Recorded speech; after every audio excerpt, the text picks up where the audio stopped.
Glycocalyx is the lining of our vessels.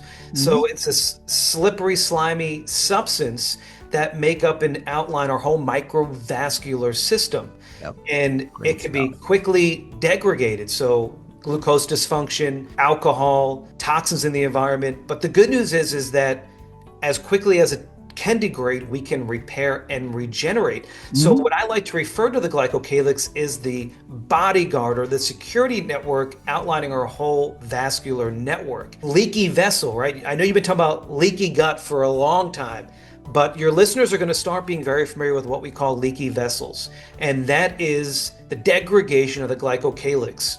So in our view, in order for a cardiovascular formula to be relevant in 2025 and beyond, you need to be addressing glycocalyx health.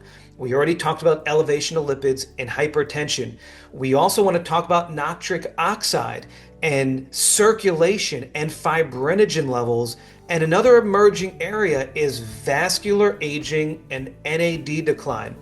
And there is a formula that we've been working on for the last couple years that is tackling all of these areas. We call it cardio NAD to help talk about all of these correlations. I love the idea of leaky vessel, leaky gut, leaky blood-brain barrier, leaky vessel, which really speaks to the idea of specific things that are supposed to be carried that are getting through into the bloodstream and stimulating an immune response, which ultimately stimulates inflammation. And that is the backbone. If you have uncontrolled inflammation, that's where you have all these deleterious effects. And it's funny that you talk about specific vessel issues. There was a study that just came out that at 50 is where your vessels start to really stiffen. They start to become leaky.